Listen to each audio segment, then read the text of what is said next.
Bienvenue au domaine Ratron, Clos des Cordeliers. Une petite parenthèse historique avant d'entamer une visite virtuelle du domaine.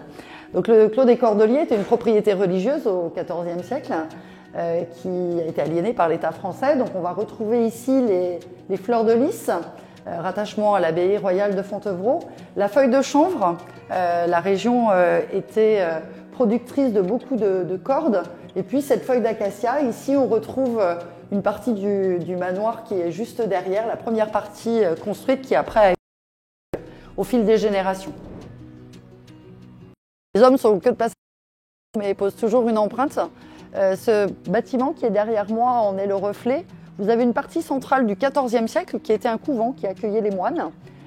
Puis une autre partie du XVIIe siècle qui était une extension.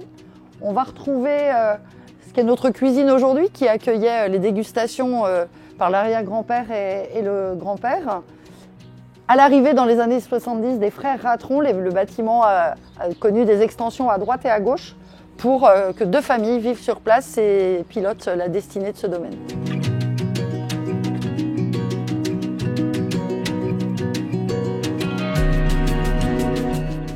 Donc à la Révolution française, l'État français a aliéné les propriétés religieuses et Madame Amouroux, propriétaire de château dans le Bordelais, a acquis le Clos des Cordeliers auprès de l'État et elle a laissé une trace de son passage, une empreinte dans la cave, tout à l'entrée de la cave où chacun de nos clients peuvent découvrir ce A, le A de Madame Amouroux. C'est grâce aux 3 générations qui m'ont précédé que l'on a la chance au Clos des Cordeliers de pouvoir exploiter un clos de 13 hectares d'un seul tenant sur les 23 hectares qu'on exploite aujourd'hui. En 2003, Sébastien, mon mari, avait repris la suite de son papa, Bernard Ratron, puis en 2008, pour faire court, la suite de son oncle. Pour ma part, je l'ai rejoint en 2011, après presque 20 ans dans le matériel médical. C'est en 2009, pendant ma grossesse, que j'ai appris mon licenciement, un grand mal pour un grand bien finalement. Donc en 2010-2011, je suis retournée à l'école à 40 ans pour apprendre comment on pouvait passer de la vigne au vin, tout simplement. Tout simplement aussi pour ne pas saouler mon mari avec toutes mes questions, mes multiples questions je devrais dire, pour son équilibre psychologique. Ça m'a permis aussi de mieux comprendre les différentes facettes de ce métier, avoir mon propre discernement. Et puis en 2017, un drame, Sébastien a été diagnostiqué d'une maladie grave et nous a quittés très rapidement. Grâce à nos conseils, grâce certainement à sa générosité aussi, j'ai pu poursuivre cette activité et envisager d'être cette courroie de transmission avec notre fille qui, peut-être, si elle le souhaite, sera la 5e génération.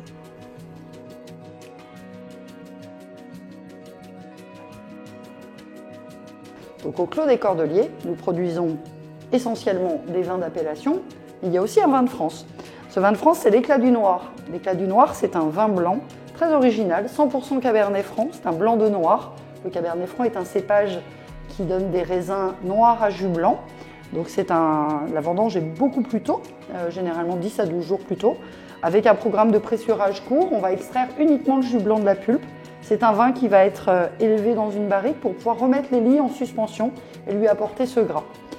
Donc je vais laisser Ségolène vous faire découvrir ce vin et surtout vous laisser imaginer avec quoi vous allez pouvoir le déguster.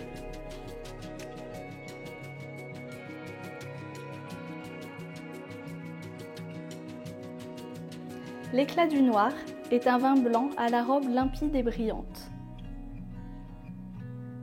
Au nez, nous avons des notes très fruitées, notamment de poire et de coing.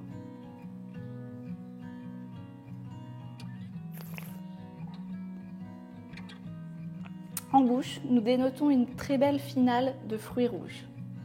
Pour les accords mets et vins, je vous conseille de partir dès l'apéritif ou encore sur tout ce qui sera fruits de mer, notamment les huîtres. Sur du chèvre frais, mais local également, il sera très apprécié. Bonne dégustation!